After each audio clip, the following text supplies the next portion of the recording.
Сайн байцгаана уу хүмүүстээ. Та бүхэндээ орой мэнд дэвшүүлье. Эрдэнэ телевизийн 5 гарагийн орой мэдээллийн хөтөлбөр эхэлж байна.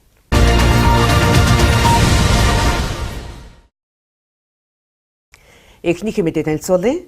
Эрдэнэ төлбөрийн ерөнхий механикийн хэлтсийн 40 жилийн баярын хүрээнд олон талд үйл ажиллагааг зохион байгуулж байна. Төлөвлөгөөний дагуу ажил мэргэжлийн уралдааныг зохион байгуулж дуусаад байна. Ойн баярын хүрээнд үйлдвэрийн нийт цех нэгжүүдийн дунд гүүрэн кранчдын ажил мэргэжлийн уралдааныг тус хэлтсээс зохион байгуулж, төрүүлсэн гүүрэн кранчд үйлдвэрийн хэмжээнд зохион байгуулсан гүүрэн кранчдын авраг шалгаруулах тэмцээнд оролцож, мэргэжлийн дадлаг болон онлын мэдлэгээ сорьсон юм а. Мөн төлөвлөгөөний дагуу үйлдвэрийн механикуудын дунд центавр тэмцээн зохион байгуулж, бүтцийн нэгжийн механикууд идэвхтэй оролцжээ. Эрдэнэ төлбөрийн ерөнхий механикийн хэлтсийн хамт олон үйлдвэрийн үндсэн тоног төхөөрөмжийн их засвар болон төлөвлөгөөт бусад засварын ажлуудыг чиглэлийнхээ дагуу хариуцсан хяналт тавин амжилттай ажиллаж ойн баяраа өгтөж байна. Механикийн хэлтс бол одоо үйлдвэрийн үндсэн тоног төхөөрөмжүүдийн их засвар болон бус засварын ажлуудыг бол одоо чиглэлийнхаа дагуу бол хяналт тавиад ажиллаж байна. Яг одоо бол манай үйлдвэр дээр нөөцгүй тоног төхөөрөмжийн бол их зогсолт болдог. Та нар бол мэдж байгаа. Энэ бол 7 сарын 28-наас 31-ийн хүртэл одоо 3 өдөр энэ жил явагдах байгаа. За үүгээр бол ажлын хэсэг гараад сая бол 6 сарын 9-нд хуралдаад явж байна. За ингээд энэгээр бол одоо бүх энэ холбогдолтой цех хэлтсийн дарга нар бол оролцож байна. За энэ ажил дээр гол анхаарлаа төвлөрүүлээ явж байна да. Ойн баярын цогц үйл ажиллагааны нэг нь үйлдвэрийн хэмжээнд шинээр мастер, бригадын дарга нар болон ажилтнуудын ур чадварыг нэмэгдүүлэх, харилцан туршлага солилцох ач холбогдол бүхий сургалт байлаа. Сургалт технологийн сургууль дээр өнөөдөр зохион байгуулагдлаа. Ажилчидтай хамгийн ойр байдаг удирдах шатны ажилтнууд бол мастер, бригадын дарга нар юм а. Иймээс эдгээр ажилтнуудын мэдлэгийг баттгах, ажилчидтай хэрхэн зөв ажиллах дадлагыг сургалтаар олгож байна. Ийхүү Эрдэнэ төлбөрийн ерөнхий механикийн хэлтсээс ойн баярын хүрээнд ажилчдын дунд ажил мэргэжлийн уралдаан зохион байгуулан тэдний мэргэжлийн боловсролыг дээшлүүлэхэд анхааран шатраатай үйл ажиллагаануудыг зохион байгуулахаар төлөвлөжээ.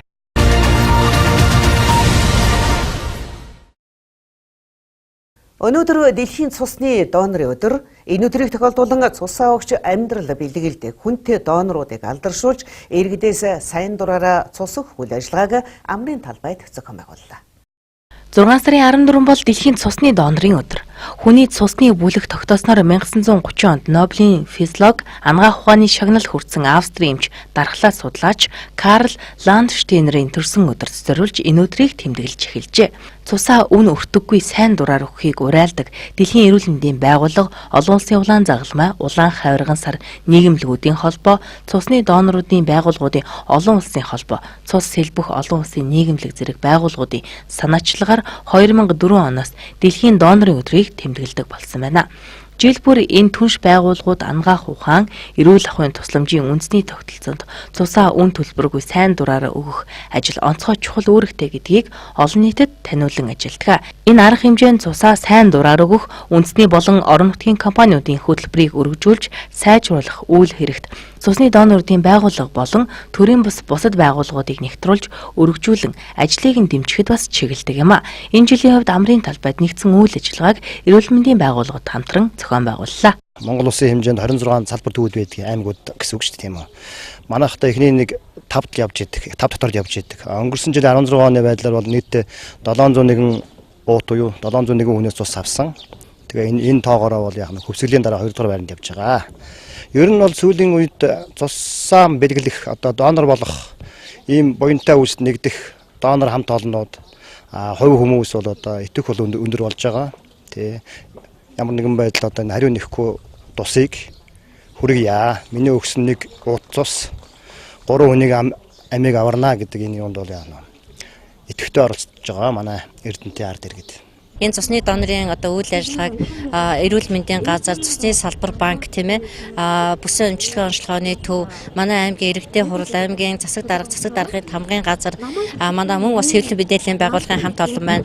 Улаан загалмай хорооны дэргэдэх донорын зөвлөлүүд бид нар зохион байгуулж байна. За ер нь энэ засаг даргын нэрмжид цусаа бэлэглэж бусдын аврыг гэсэн донорын аян зөвхөн манай Орхон аймагт хэрэгжижээдэг тийм ээ. Энэ аян бусад аймагт бол хэрэгждэггүй. Жилдээ бид нар бол байгууллагуудаар сургалт сурталчилгааны ажлыг зохион байгуулж ажиллаад донорын баярын өдөр хэн одоо ямар үйл ажиллагааг яаж дэмжиж ажилласан бэ?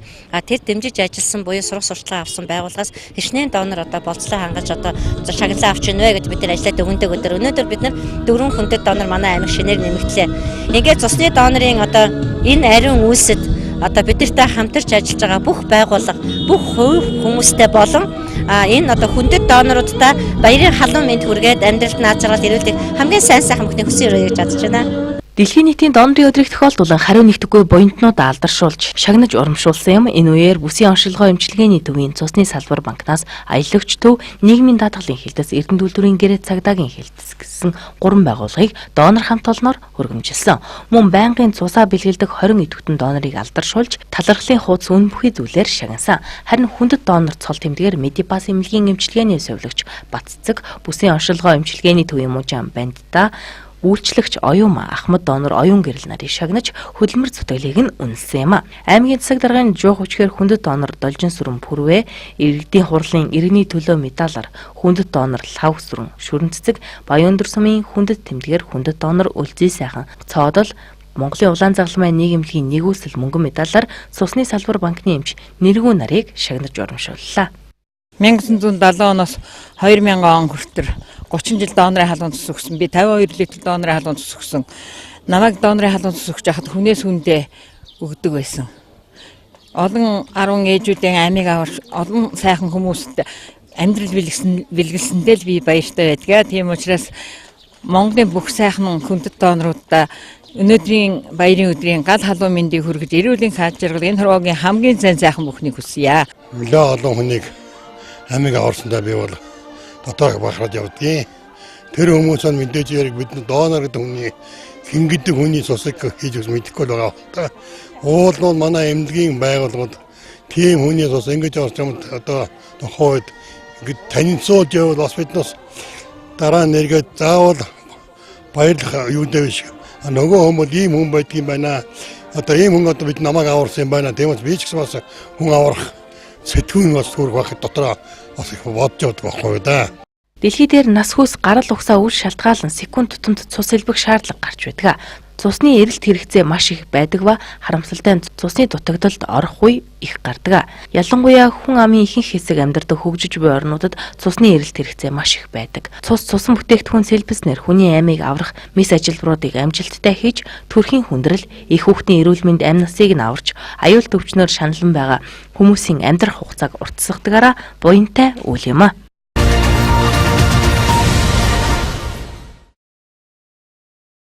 Дараагийн мэдээ. Эрдэнэ үйлдвэрийн хөдөлмөрийн аюулгүй эрүүл ахуй байгаль орчныг хамгаалах хэлтсээс бүтцийн цех нэгжүүдийн үйл ажиллагаанд хөдөлмөрийн аюулгүй эрүүл ахуйн 4-р шатны иж бүрэн хяналтыг зохион байгуулдаг. 4-р шатны иж бүрэн хяналтыг 2017 оноос эхлэн зорилтод болон гинтийн байдлаар зохион байгуулж байна. Эрдэнэ үйлдвэрийн цех нэгжүүдийн үйл ажиллагаанд хөдөлмөрийн аюулгүй байдал эрүүл ахуй нэн чухал. Иймээс үйлдвэрийн цех нэгжүүдийн үйл ажиллагаанд үйлдвэрийн хөдөлмөрийн аюулгүй байдал эрүүл ахуй байгаль орчныг хамгаалах хэлтсээс хөдөлмөрийн аюулгүй байдал эрүүл ахуйн иж бүрэн хяналтыг тогтмол зохион байгуулдаг уламжлалтай. Цех нэгжүүдийнхний 3 шатны үзлэг хяналтыг дотооддоо зохион байгуулан ажилчдынхаа аюулгүй ажиллах нөхцөлийг бүрдүүлэн ажилтдаг тул 4-р шатны иж бүрэн хяналтанд ямагт бэлэн байдаг тухай үйлдвэрийн удирдлагууд мэдээллээ. Өнөөдөр Тээвэр логистикийн албаны үйл ажиллагаанд хөдөлмөрийн аюулгүй байдал эрүүл ахуйн 4-р шатны иж бүрэн хяналт эхэллээ. Хүмүүсийн ажиллаж байгаа орчин гэдэг маань хөдөлмөрийн аюулгүй байдал, байгаль орчин, эрүүл ахуйгаас одоо хамаарсан юм байх ёстой. Энэ хүний хөдөлмөрлөх үйл ажиллагааг хангана гэдэг маань энэ одоо хэлтсээс хийгдэж байгаа нэг жилд нэг удаа хийгддэг энэ 4-р шатны үзлэг ер нь бол их зөв үзлэг байдаг. Энэгээр одоо илэрхэж байгаа буюу гарч байгаа дутагдлыг нууж хаахтай болно биш. Энэгээр одоо ямар нэгэн дутагдлыгаа илрүүлэх, тэгээд илрүүлсэн дутагдал дээр одоо цаашаад аврах хэмжээ авч ажиллах, ажилтны одоо эрүүл мэндтэй холбоотой зүйлүүд шүү дээ. Тийм учраас энийг бол дутагдал гардаа гэж энэ дээр эмзэглэх шаардлагагүй. Аль болохоор одоо дутагдлыг илрүүлж тэр дутагдал дээр ажиллахтай гол нь байдаг. 16 оны ер нь үзлэг шалгалтаар манай 2 цех тэгэхэд нийлээгүй байсан үе. Ер нь нийтдээ 92 зөрчил гарсан байдаг.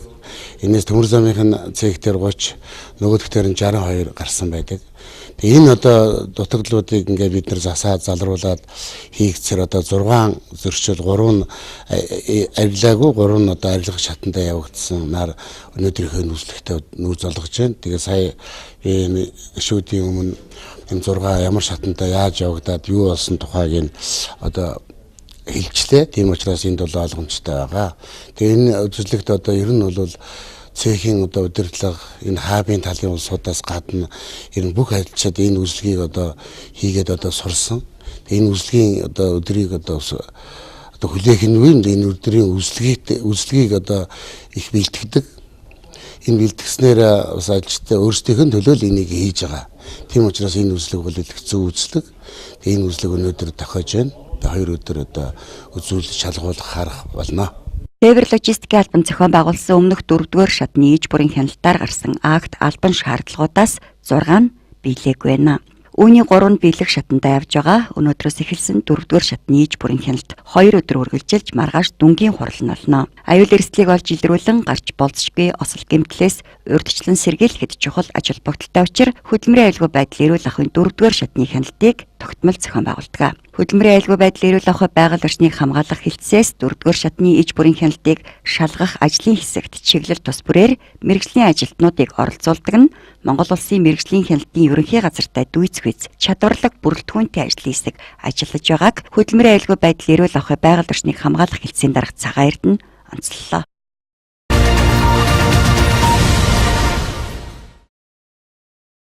Хүүхдийн байгууллагын түүхэнд тодор бичигдэн үлдсэн 100 гаруй жилийн түүхтэй скаутын холбооны хөтөлбөрт хүүхдээ оролцуулж Аз номхон далайн бүсийн орнуудын хүүхдүүдтэй хамт хөгжих боломж нэгдлээ.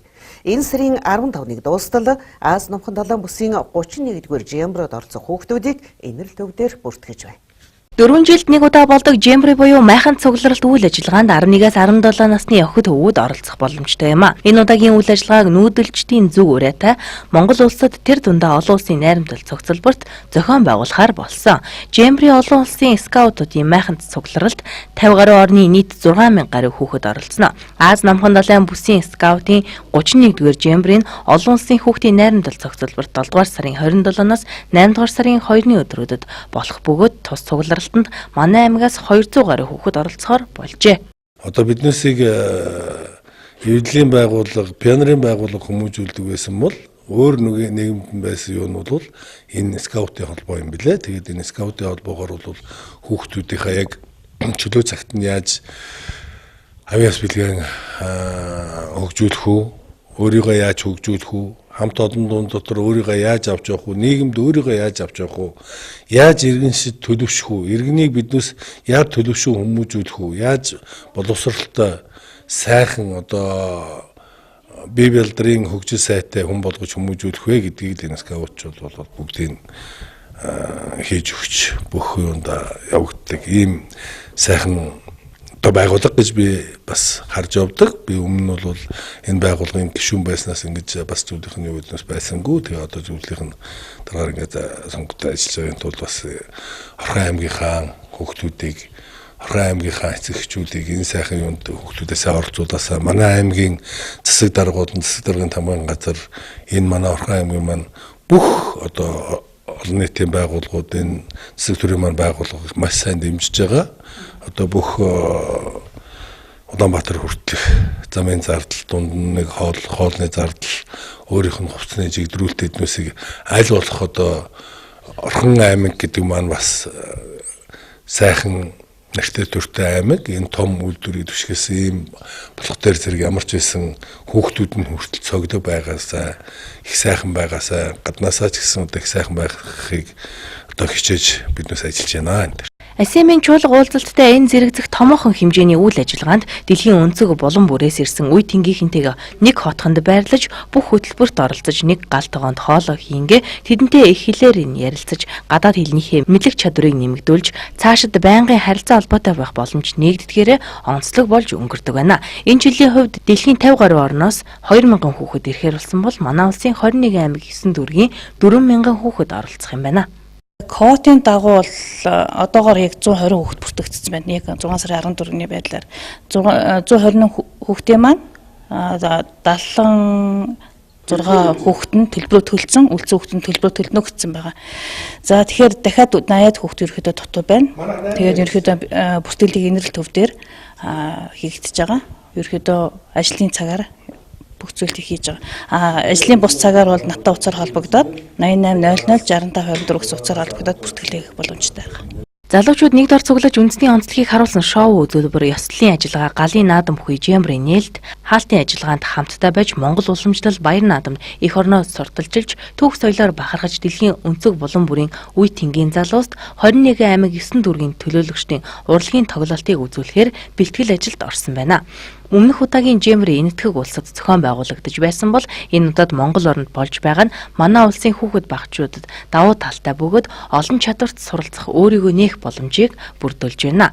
Оролцогч хүүхдүүд 250 мянган төгрөгөөр бүртгүүлж 7 хоногийн турш олон улсын хөгжлийн хөтөлбөрөөр суралцсана. Манай аймгаас 100 гаруй хүүхэд одоогоор бүртгэлд хамрагдаад байна. Эрдэнэ төлөвлөрийн удирдлагууд хүүхдийн баярын бэлэг болгож бүтэн өмчийн хүүхдийн инэрэл төвийн 36 хүүхдийг тус үйл ажиллагаанд оролцуулахаар санхүүгийн дэмжлэгийг үзүүлсэн юм а.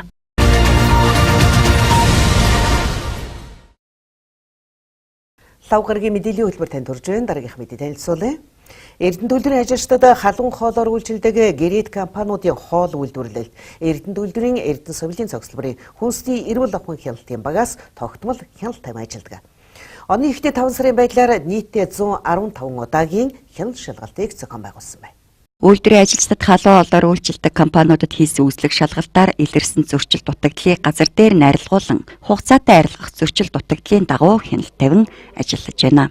Эрдэнэ төлөвлөрийн ажилчдад халуун хоолоор үйлчилдэг гэрээт компаниудын хоол үйлдвэрлэлд Эрдэнэ төлөвлөрийн Эрдэнэ соёлын цогцлборын хүнсний эрүүл ахуйн хяналтын багаас хоол хүнсний илчлэг нормд хяналт тавин ажиллахаас гадна хоолны шим тэжээлд анхааран хяналт шалгалтыг зохион байгуулжээ.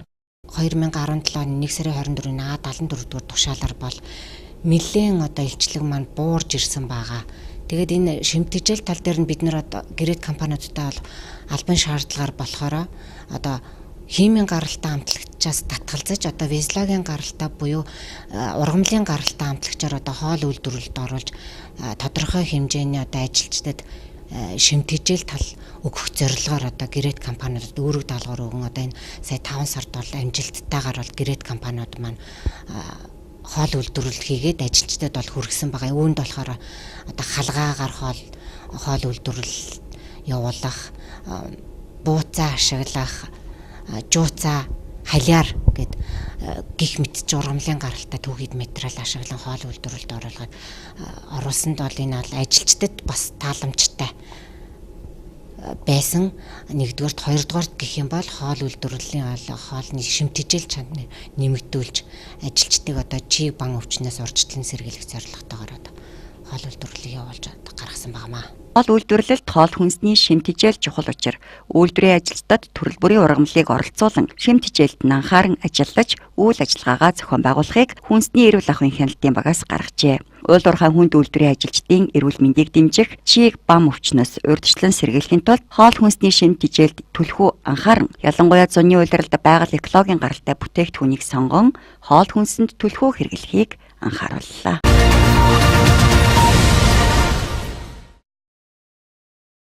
Орон дулаан улирал ирж байгаатай холбогдуулан хэрэглэгч үйлчлүүлэгчдийн хүсэл сонирхол эрүүл мэндэд зориулсан хөтөлбөр төслүүдээ хаан хүнс Эрдэнэ компани зохион байгуулсаар байна. Энэ тухай мэдээллийг одоо хүргэе. Хаан хүнс Эрдэнэ компаниас улирал бүр аян зарлаж хэрэглэгч үйлчлүүлэгчдийнхээ санал хүсэлтэнд тулгуурлан үйл ажиллагаагаа сайжруулж шинжилгээг хичээж ажилтгаа. Тус хамт олон байгуулагдсан цагаас эхлэн үйлчлэгээний соёлыг хэрэглэгчдэд хүргэхийг анхааран ажиллаж ирсэн хаан хүнс Эрдэнэ компани 158 ажилтан 15 чанарын дугууланд хуваагдан ажиллаж хэрэглэгч үйлчлүүлэгчдэд зориулсан сайн саналуудыг гаргаж бүтээлч ажлуудыг өрнүүлжээ. Нийт 200 гаруй төсөл хөтөлбөрүүдийг хэрэгжүүлэн ажиллаж төсөлд хөтөлбөрийнхөө хаалтын ажиллагааг зохион байгуулсан байна. Манай хаанс Эрдэнэ төсөл компани 2014 оноос хойш ингээд 3 жилдээ хаан хөтөлбөрийг хэрэгжүүлж ирсэн. За энэ удаагийн хаан хөтөлбөрийн маань онцлог нь юу гэхээр үйлчлэгээ сайжруулах, хэрэглэгчийн сэтгэл ханамжийг дэвшлүүлэх чиглэсэн байдаг. За ингээд энэ хөтөлбөрийн хүрээнд 158 ажилтан буюу 15 чанарын дугуулан ажилласан байгаа. За тэгээд нийтдээ одоо 200 гаруй одоо төсөл одоо хөтөлбөр энгийн сайн санал зав хэрэглэгч рүү хандсан ажлуудыг хийсэн байдаг. За ингээд одоо нийт шагналын сан маань болохоор одоо 2 сая 400 мянган төгрөгийн шагналын сантай байсан. Тэгээд сая өнгөрөх хагас амралтын өдөр буюу одоо 6 сарын 10-нд одоо хаалтын үйл ажиллагаагаа хийж амжилттай одоо өндөрлсөн байгаа.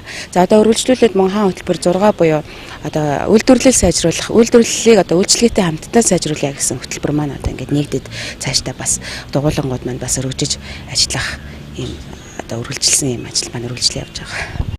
2014 оноос хаан хөтөлбөрнийг эхэлж байжээ. Хагас жилийн хугацаанд үргэлжилдэг тус төслийн 6 дахь төсөл нь одоо хэрэгжиж байгаа юм а. Төслийн үр дүнд шилдэг салбараар Чандманы хаан буз кафе шалгарчээ. Хаан буз кафе 8 төрлийн салаад, 10 гаруй нэр төрлийн шүлтэй хоол, 20 гаруй төрлийн 2 дугаар хоолоор үйлчилж байна. Хөнгөрсөн саруудад хавар цагийг тохиолдуулан хэрэглэгч үйлчлүүлэгчдийн эрүүл мэндэд анхаарсан эмээр биш хоолоор сувилах айныг зохион байгуулж байсан бол зуны цагийг тохиолдуулан зуны цагийг шорлогтой хамт өнгөрөөцгөө айныг эхлүүлсэн. Хаан хүнс Эрдэнэт компани нийтийн хоолны газрын зайлшгүй мөрдөн ажиллах МНС 4946/2005 нийтийн хоолны үйлдвэрлэх эрүүл ахуйн чанарын үйл ажиллагаанд нэвтрүүлэн мөн ажиллаж байна. Өнгөрсөн оны 5 сард чанарын удирдлагын тогтолцооны ISO 9000 стандартыг нэвтрүүлсэн тус хамт олон хүнсний аюулгүй байдлын тухай 22000 стандартыг хэрэгжүүлэхээр зорин ажиллаж байна.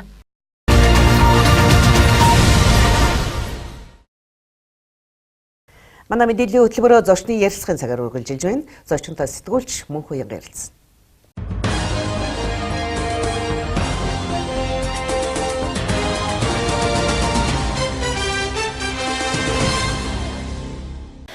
Сайн байцгаана өрхөн үзэгчдээ та бүхэнд орой минь төргийн Эрдэнэ телевизийн мэдээллийн хөтөлбөр өдрийн зочны ярилцлагаар та бүхэнд үргэлжлэн хүрч байна. Тэгэхээр өнөөдөр манай студиуд Эрдэнэ төлбөрийн төслийн менежментийн хэлтсийн зураг төслийн зохион бүтээгч Сайн байцгаана өрхөн үзэгчдээ та бүхэнд орой минь төргийн Эрдэнэ телевизийн мэдээллийн хөтөлбөр өдрийн зочны ярилцлагаар та бүхэнд үргэлжлэн хүрч байна. Өнөөдөр манай студиуд Эрдэнэ төлбөрийн төслийн менежментийн хэлтсийн зохион бүтээгч инженер Хатан Тол хөрөлцөн ирж оролцож байна. Танд орой минь төргийн. Баярлалаа. Та нартай орой минь төргийн. Тэгэхээр 1978 оны 6 сарын 25-нд Эрдэнэ төлбөрийн маань нэг цех нэгж нэг эдээс болсон одоо инженерийн зураг төслийн төв гэж бид маш олон жил ярьж ирж байсан те. Тэгэхээр төслийн менежментийн хэлтс манайх байгуулагдаж байсан. Тэгэхээр тэр түүхэн цаг хугацааг тоолж Эрдэнэ төлбөрийнхаа тасралтгүй найдвартай үйл ажиллагааг хангаан ажиллахад өөрийн гэсэн хувь нэмрээ оруулж явж байгаа хамт олонныхоо талаар та бас уурхай хадагч сүндлсэн хотын иргэдэд мэдээлэл өгөөд Эрдэнэ төлбөрийн маань ажилчид бас зарим Эрдэнэ төлбөрийнхаа төслийн менежментийн хэлтсийн ажлын талаас мэдээлэл авахыг хүсэж байгаа хаа. Тийм анх манай хэлтс зураг төслийн хэлтс нэртэйгээр байгуулагдаад байдаг 29 жилийн түүхтэй ажиллаж байна. Одоогоор төслийн менежментийн хэлтс гэдэг ноднонгоос тийм нэртэй болоод тэгээд одоо үндсэн 7 товчоотой. Тэгээд үйл ажиллагаа явуулж байна. Барилгын зургийн товчоо, эрчим хүчний товчоо, цахилгааны товчоо, механикийн товчоо, уулын тээврийн товчоо, технологийн товчоо, тэгээд төсвийн товчоо гэсэн үндсэн 7 товчоотой. Тэгээд хоорондоо уялдаа холбоотой энэ үйлдвэрийн тоног төхөөрөмжийн тасралтгүй ажиллагааг хангаж, тэгээд барилга байгууламжийн бас бүрэн бүтэн байдлыг хангаж ингэж явж байна. Тэгэхээр он гарснаас хойш хийгдсэн томоохон ажлууд юу гэдэм бол ялангуяа одоо энэ төслийн менежментийн хэлтс нь үйлдвэрийн гэгдэж те баригдаж байгуулагдаж байгаа барилга байгууламжийн те мэдээж яг хэрхэн баригдах суурийн тавьж өгчтэй зураг төслийг нь гаргах хамгийн чухал те хамгийн ихэнд шаардлагатай зүйлийг хийж өгч байгаа суурийн тавьж өгч байгаас их хариуцлагатай ажиллах гэж бодож байна. Тийм ерөөсөө альва ажлын үндэс суурь бол тооцоо судалгаа байдаг. Тэгээ бүх тооцоо судалгаа тэр шинжилгээний үндсэн дээр манай зураг төслийн ажил явдаг учраас маш хариуцлагатай. Тэгээ сүүлийн манай цех хийсэн хамгийн сүүлийн томоохон ажлууд гэх юм бол одоо энэ бурхан багшийн сэрэг дүрийн талдаа бүхий өргөөний ажил байна. Тэгээ эко 400-гийн зураг төслийн ажил яг цогц байдлаар манайхаас гарсан. Энэ лабораторийн агаarжуулалтын ажлаас гарсан хамгийн сүүлд гэх юм бол энэ ирэмзээ тасрын механикийн завод дээр CNC удирдлагатай машинуудын нэгдсэн төв гэсэн ажлыг сая манайх амжилттай гаргаад зураг төслийн ажлыг хүлээлгэж өгөө тэгээ байж. Ер нь надаа энэ зураг төслийг гаргах энэ ажил маань ямар шатараатайгаар явд юм бол одоо яг энэ салбарын биш хүмүүсэнд бас сайн мэдгүй шүү дээ тий. Яг энэ зураг төслийг гаргахад хэдий хэр хэмжээний судалгааны ажил ордын хэдий хэр хэмжээнд ер нь бас ингээд цаг хугацаа зарцуулт юм бол тэр бол одоо тэр тухайн ажлынхаа тийм цаг хугацаанаас л хамаарна. Жижиг ажил бол 1-2 хоногийн хугацаанд гарна, том ажил бол 2-3 жил дамнаатч гардаг тийм ажил байна. Манайх энэ өөрөө нунтглах хэсгийн өргөтгөлийн ажлыг хятадын технологийн компани технологийн хийгээд манайх зурагцлын ажлыг хийсэн. Энэ ажил бараг 2 жилийн хугацаатай ингэж гарсан. Тийм ажил байгаа. Тэгээд ажлынхаа юунаас л болно доо. Тэгэхээр Эрдэнэ төлөвлөрийн маань цех нэгжийн хувьд бол Эрдэнэ төлөвлөрт бол 30 гаруй цех нэгжтэй өөр өөрийн гэсэн үүрэгтэйгээр ажиллаж нэг нэгэндээ эдийн болж энэ үйлдвэрийн өнөөдрийн энэ амжилтыг бас цогцлоодог шүү дээ. Тэгэхээр төслийн менежментийн хилтэс ч гэсэн бас өөрийн нэг чиг үүргийг дотор нь бас ингээд ангилаад үзэхээр бас их одоо таны хийж байсанчлан те Улаанбаатарын компаниуд гэдэг юм уу бусад яг энэ чиглэлийн компаниуд бол чиглэлээр навдаг бол төслийн менежментийн хилтэс нь цогцоор нь шийдэж чаддаг. Энэ талаар та тайлбарлаж өгөөч. Тий. Одоо яг манай хэвцийн бахархал гэх юм бол тийм юм л да. Бүх зураг төслийн бүх зургийг зохис байдлаар гаргах манайх боломжтой. Тэгээд зах зээлд ч гэсэн энэгээр өрсөлдвөл бид нар бол хамаагүй даваа тал болж чадах. Тийм үү. Одоо жишээлбэл Улаанбаатар гэх юм бол зураг төслийн компани гэж барилгаараа сан техникээрээ цахилгаанаараа гэдэг ингээд тусдаа байхад манайх бол барилга сан цахилгаан тэгэл дээр нь хэрэг үйлдвэрийн барилга баригдах юм бол технологийн хүртэл бид нар хийх тийм чадвартай. Тийм хамт олон байгаа. Одоо ажиллах хүчний хувьд хэр байгаа вэ? Хичнээн ажилчдтай үйл ажиллагаа явуулж байгаа юм бол тэгээд одоо үйлдвэрийн маань бас нэг үе солигдоо гэж ярьж байгаа шүү дээ. Тэгэхээр залуу ажилчид хэр төрж орж ирж байна. Тэгээд тэр ажилчдын ур чадварт хэр анхаарч байгаа бол тийм манайх одоо үндсэндээ 50 гаруй ажилчинтай бүгдөө л инженерүүд. Тэгээд сүүлийн үед их залуучууд их төрөн орж иж байгаа. Тэгэл аль болох бид нар залуучуудтайгаа ажиллаж байна, туршлагаа солилцож байна.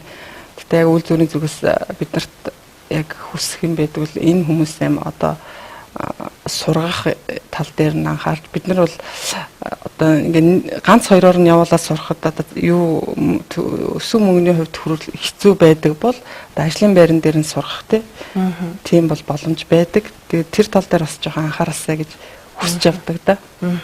Одоо ер нь өнгөрсөн жилийн хувьд бол Монгол улсад барилгын салбар үүсч үүснэ 90 жилийн явууллаа шүү дээ. Одоо ингээд 91 жил гэхэлэр одоо бараг л одоо 100 жилийн түүхтэй одоо Монголын барилгын салбар ингээд хөгжиж байна. Тэгэхээр яг энэ барилгын салбарынхаа энэ суурийг тавьж өгж байгаа энэ хүмүүс бол мэдээж яг энэ салбарын хөгжил яг одоо өдөр тутам те дэлхийн тавцанд бол ингээд солигдож, шинчлэгдэж, мэдээлэл нь ч гэсэн за тэгээд сургалтын арга зүй болоод одоо техник хэрэгслүүд нь ч гэсэн байнга солигдож идэг бахал да тий.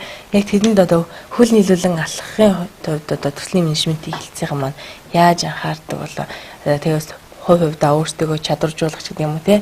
Тий одоо тэгэл анхаарна бид нар ч одоо барилгын материал гэхэд л сүүлийн үед бол маш их өөрчлөгдөж аюул хурдцтай хөгжиж байгаа.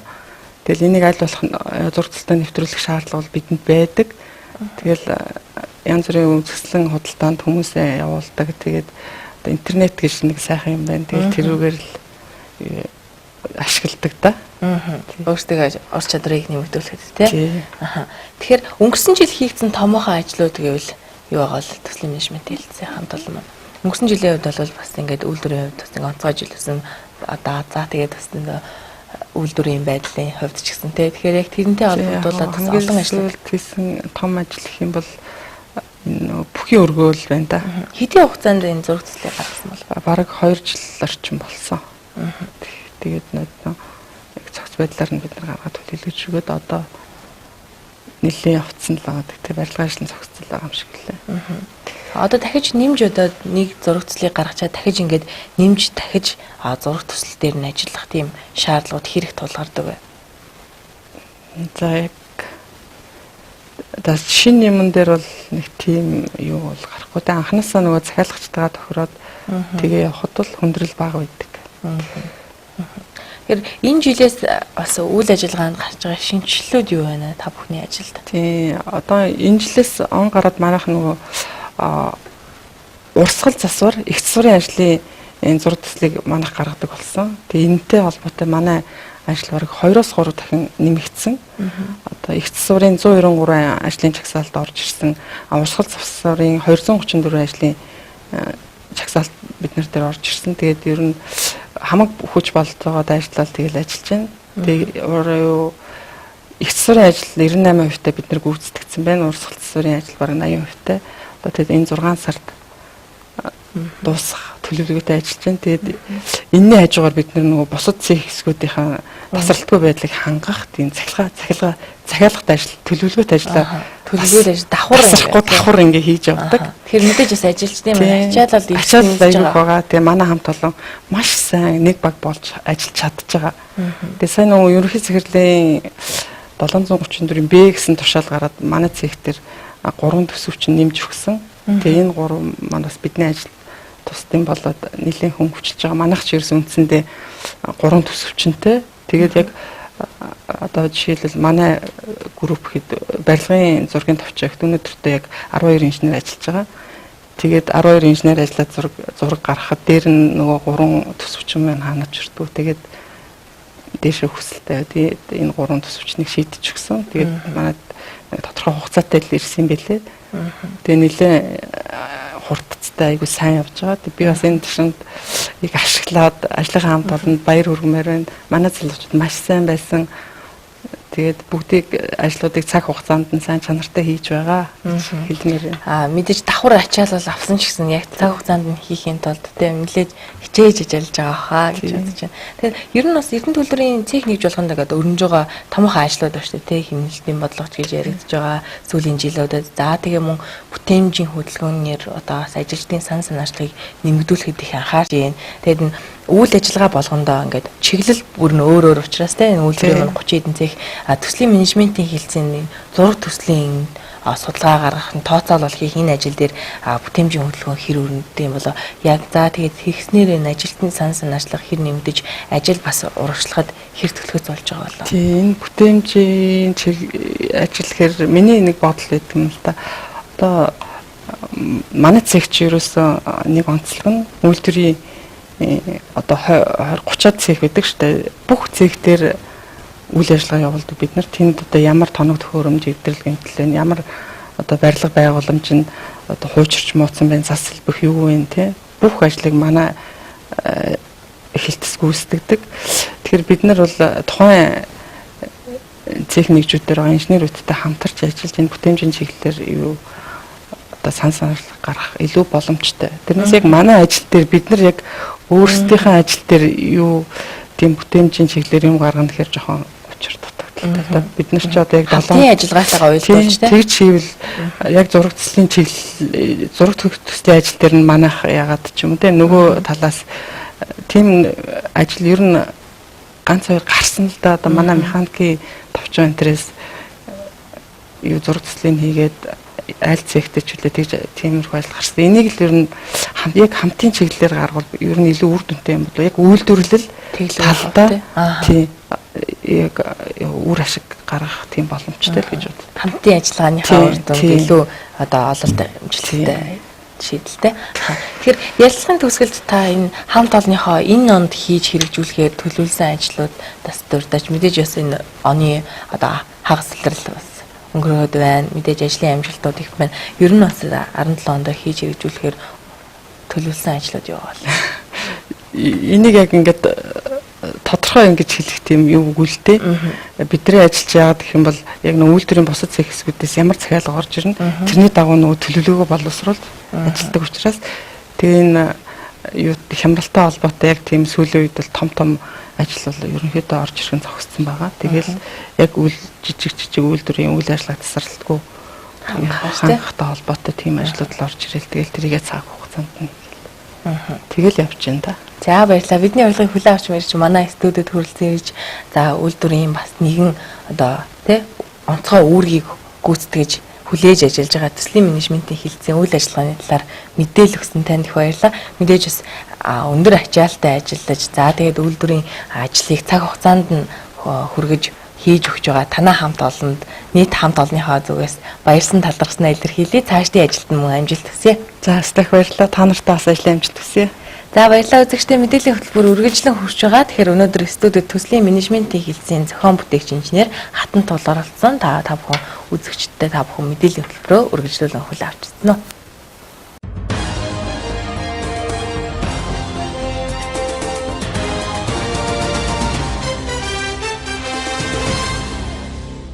Сэтгүүлч зочин хоёртаа баярлалаа.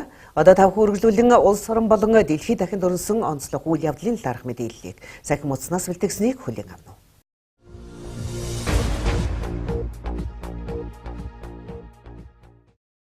Монгол хөрөнгө оруулахын чуулга уулзалт 9-р сард болно. Японы хөрөнгө оруулалттай компани Монгол хөрөнгө оруулахын чуулга уулзалтыг жил бүр зохион байгуулдаг. Энэ оны чуулган 9-р сарын 4-өөс 5-ны өдөр болно. Монгол хөрөнгө оруулахын чуулга уулзалт эдийн засгийн салбарын томоохон арга хэмжээнүүдийн нэг бөгөөд засгийн газрын болон гол салбаруудын төлөөлөл, санхүүгийн байгууллага, олон улсын хөрөнгө оруулагчид, сэтгүүлчид зэрэг 1000 гаруй оролцогч цугладгаараа онцолгоо. Оролцогчид тухайн жил тулгарсан нийгэм, улс төр, эдийн засгийн хөгжлийн асуудлуудыг хэлцдэг юм байна.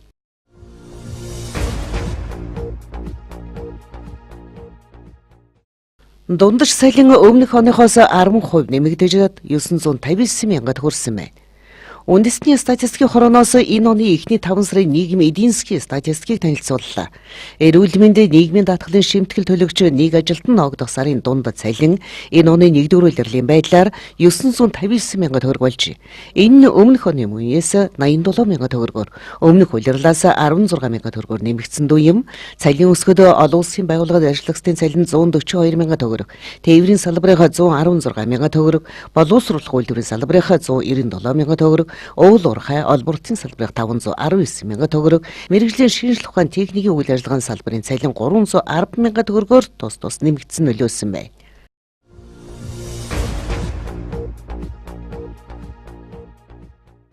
Монгол өрсөлдөх чадвараараа 63 орноос 62-т жагслаа.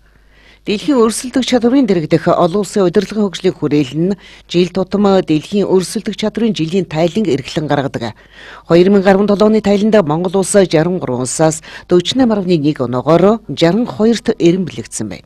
Өнгөрсөн жилийн тайланд нийт 61 улсаас 45.7 оноотой 60 дугаарт эренбэлэгдэж байсантай харьцуулахад өрсөлдөх чадвар ерөнхий онооссон байна. Улс орнуудын өрсөлдөх чадварыг тодорхойлохдоо эдийн засгийн тамир дэнхэ, засаглалын үр ашиг, бизнесийн байгууллагын ашигт ажиллагаа, дэд бүтэц гэсэн үндсэн 4 хүчин зүйлийн 346 шалгуур үзүүлэлтийг ашигладаг юм байна.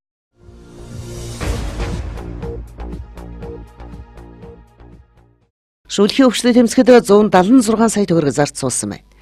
Улсын онцгой хэмсээ ажлын хэсэг Сүхбаатар аймгийн Мөнх хаан, Баруун урт, Асга, Дариган, Эрдэнэ цагаан сум, Бишигт олон улсын худлааны боомтонд ажиллаж аймгийн онцгой хэмсээг хуралдуулсан байна. Тус аймагт мал амьтдын гоцалдуур төвчин энэ оны 1-р сарын 24-нд гарч улмаар 4-р сард 20 цэрийн тэглэмийг цуцалсан. Гэвч Дариган төвшин ширээ суманд вакцин тарьсан малаас дахиж өвчний шижигтэй тохиолдол илэрсэн байна. Төвшин ширээ суманд 20 цэрийн тэглэм үргэлжилж байна. Уг өвчнөөр нийт 9 сумын 28 голомтод 2932 мал өвчний шинж тэмдэгтэйгээр өвчлснөөс 2800 малыг зориудаар устгасан байна. Аймгийн хүнс хөдөлж ахуйн газрын мэдээж байгаагаар нийт 2.7 сая малыг вакцинжуулсан нь 96.7% байгаа юм. Аймгийн засаг даргын нөөц хөрөнгөөс шүүлхийн өвчнөд тэмцэхэд 176 сая төгрөг зарцуулсан байна.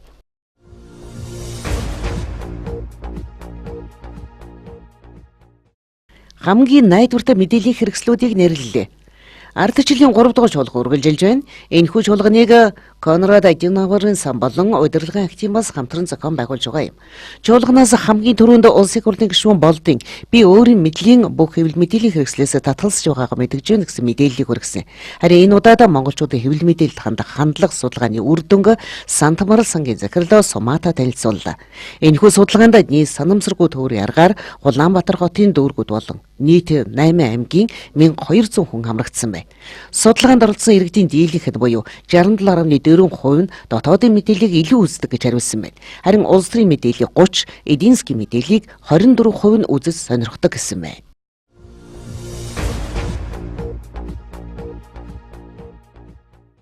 Монголчуудыг хуурж их хэмжээний ловер хийсэн өрмөний иргэнийг шалгаж байна. Монгол улсын иргэдийг хуурч эмэглэн бичиг баримтыг ашиглаж банкны гадаад гуйвалгаар их хэмжээний ловрын гүйлгээ хийсэн Өрмийн улсын иргэнийг эрүүгийн цагдаагийн албаны эдийн засгийн гэмт хэрэгтэд тэмцэглэсэн албан хаагчид илрүүлэн шалгаж байна. Өрмийн улсын иргэн эрэгтэй 35 настай Аан Монгол улсад байх хугацаанд гадаад улсын иргэдийн арилжааны банкны төлбөрийн картын мэдээллийг хууль бусаар олж авч төлбөрийн картуудад суулган ловрын гүйлгээ хийж. Уг этгээд энэ Монгол улсад үйл ажиллагаа явуулдаг арилжааны банкны автомат мөнгөний машинаас 5 дугаар сарын 29-ноос энэ сарын 8-ны өдрийн хооронд удаа дараагийн үйлдэлээр онцгой хэмжээний ловрын гүйлгээг хийсэн байна.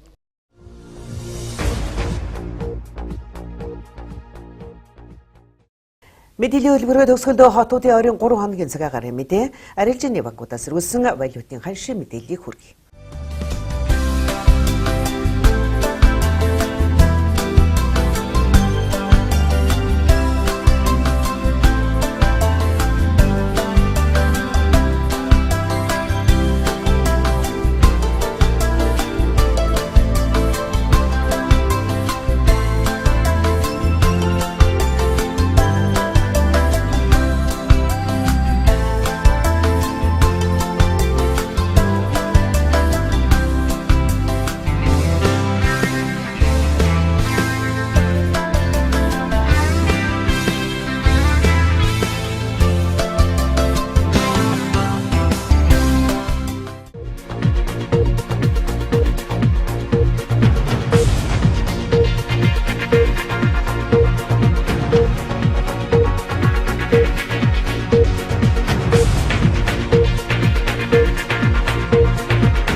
Эрхэм үзэгчдээ Эрдэнэ телевизийн 5 гарагийн орой мэдээллийн хөтөлбөр өгөр өндөрлөж байна. Бидэнтэй хамт байсан үзэгч та бүхэндээ баярлалаа.